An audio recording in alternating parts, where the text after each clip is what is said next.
When Netflix announced last year that it would revive Queer Eye, the hit reality makeover show from a decade ago, the internet responded with a resounding, "Why?" The rights came back. David Collins, co-creator and executive producer of Queer Eye, said Tuesday night. The show, he explained, was available for us to take out again.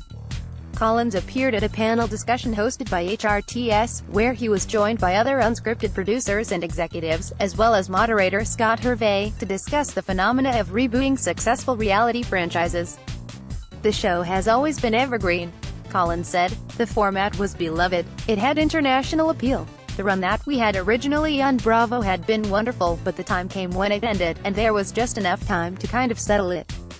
And quite frankly, the Republican world came to be, and it was time for a new Queer Eye." The new iteration of the show has generated significant buzz for Netflix. It transplants the concept of the original to small-town Georgia, where the show's cast of lifestyle experts are able to interact in meaningful ways with men who don't always have the broadest worldview regarding LGBTQ people. Collins said that, when it came time to shop a revival, most networks passed, citing the show's close association with Bravo, where it aired for 5 seasons. But that wasn't a concern for Netflix. "They walked through the door with a piece of IP and a show that we evaluated just like we would evaluate any other show," said Jen Levy, director of unscripted originals and acquisitions at Netflix. "We don't have the bumpers of a very specific brand. Our only brand is good content. So when we looked at Queer Eye, we said, this is a good brand. It is a show that is groundbreaking in its time. It is award-winning, and it appeals globally, which is one of our deciding factors when we make a show." Levy also let slip that the show has been viewed by millions of people worldwide.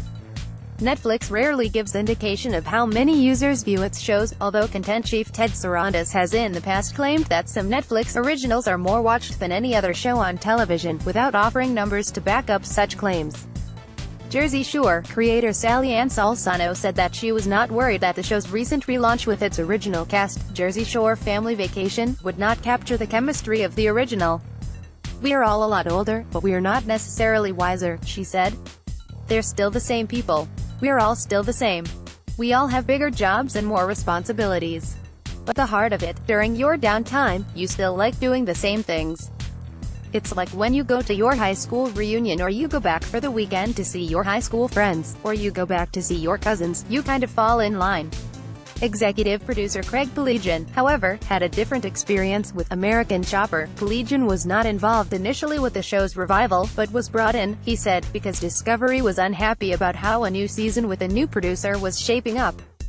Piligian, who had exec-produced the show's initial run, met with stars Paul Tootle and Paul Tootle Jr. and went about righting the ship.